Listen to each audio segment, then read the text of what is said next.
So nandito po tayo ngayon sa Malatapay. Tapos na yung market kasi nga sobrang na-late ako kanina. Nag-Samsung pa ako at yung ano-ano pa. So eto yung makikita dito, may mga kumakain. Konti na lang yung mga turista. So eto. Ito lang yung lechon na natira. Magkano po yan? Magkano po? Ibangin mo. Ito na lang yung natirang lechon. Wala nang kabalat-balat. Wala na yung mga livestock no? Ito. Hindi na mga 10 o'clock, sir. 10 o'clock tapos na. Ha? Okay. So dahil hindi natin naabutan ng Malatapay ngayon, pupunta naman tayo dito sa Zoo Paradise kasi may nakita ako dito dating malaking sawan na inaalagaan ng dalawang matanda. So parang sarado na rin siya. So tara, pasok tayo. Para may ma-content lang. So, sarado. May bisita ako, ma'am. Ito. Bukas pa po ba yung zoo ninyo? Ano yata yung zoo? Friday at saka Saturday, Sunday lang kasi sir yung pagpapasok namin dito. Ah, so bawal pa po. Oo sir. Ah, okay. Sige. Pero nandiyan po yung malaking ahas. Wala na sir. Patay na. Ah, patay na yung malaking ahas dyan.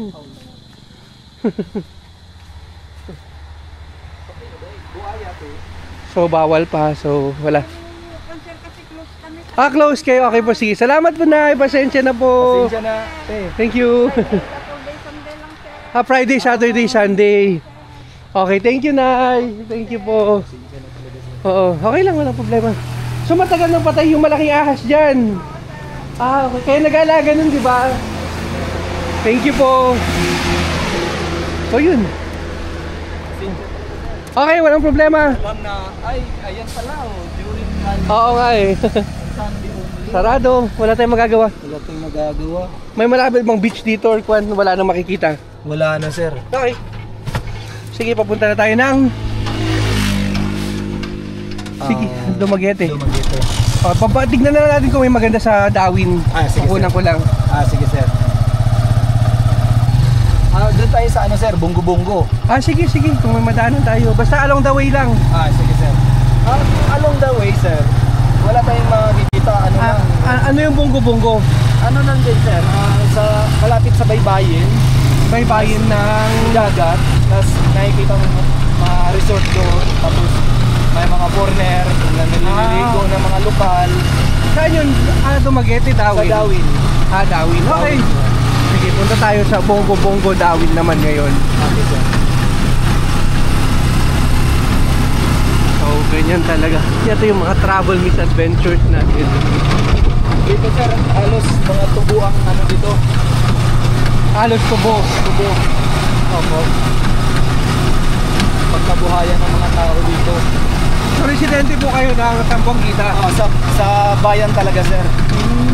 Residente ako ng bayan. So, ilang taon na kayong tricycle driver? 23 years, sir. 23 years. 23 years. Okay. Okay naman yung para buhay dito. Medyo ang turismo, sir, medyo umangat-angat na. Di tulad nung pandemic, talagang worst talaga yun. Oo. So marami ka nang binabiyahe ngayon. Ngayong araw na to, ikaw lang inaabang. Ay, sorry Sorry. Okay lang, sir. Nakalimutan ko mag-text kanina kasi medyo nag-alala ako eh. Magpapasundo sana ako kanina ng in-text kita, nagpapasundo ako ng alauna. Kaso na text. Kasi doon sa ano namin, sir, pila-pila eh. Mahabang pila. Oo, pila-pila. Sa isang araw, nakakailang biyahe ka. Nung wala pang pandemya, sir, minsan, ang pinakaano namin, 5 beses kaming pabalik-balik sa Dumaguete. Kaso nagka-tricycle lang yung mga Foreigner, kadalasan Chinese. Chinese. Ano, galing ibang bansa. Oo. Ayaw nilang mag-bus, nagka-tricycle sila. Gusto nila tricycle kasi ano daw eh, wala daw to sa ano eh, ibang bansa eh. Okay. Kaya yun ang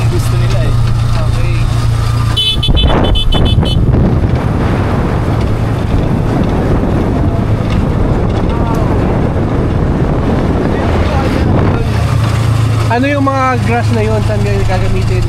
Alin sir? Yung mga kwan doon. Ayun, binibinta yun. Pagkain ng baka yun, binibili niya yun. Bumili siya ron. Ah, Ang isang, binibenta yung baka. ang isang bugkos, 10 pesos. 10 pesos.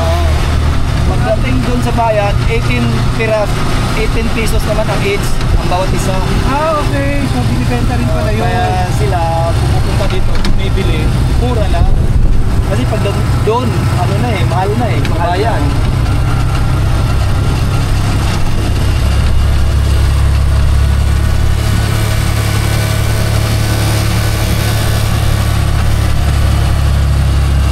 So, ayan yung travel misadventures natin na hindi natin naabutan yung Malatapay Market. So, nag-order na lang tayo ng lechon. Tapos, yung zoo patay na pala yung gusto ko kunan doon na ahas. Kasi bago mag-pandemic pa yun. Actually, malaki yung ahas doon. Inaalagaan sila ng dalawang matanda. So, ngayon, papunta tayo sa Bongo Bongo. Ito yung tiki 10 pesos. Yes sir. Okay, So yan, abangan nyo sa susunod na episode yung Bongo Bongo, tapos magsisikihor tayo. Okay, bye.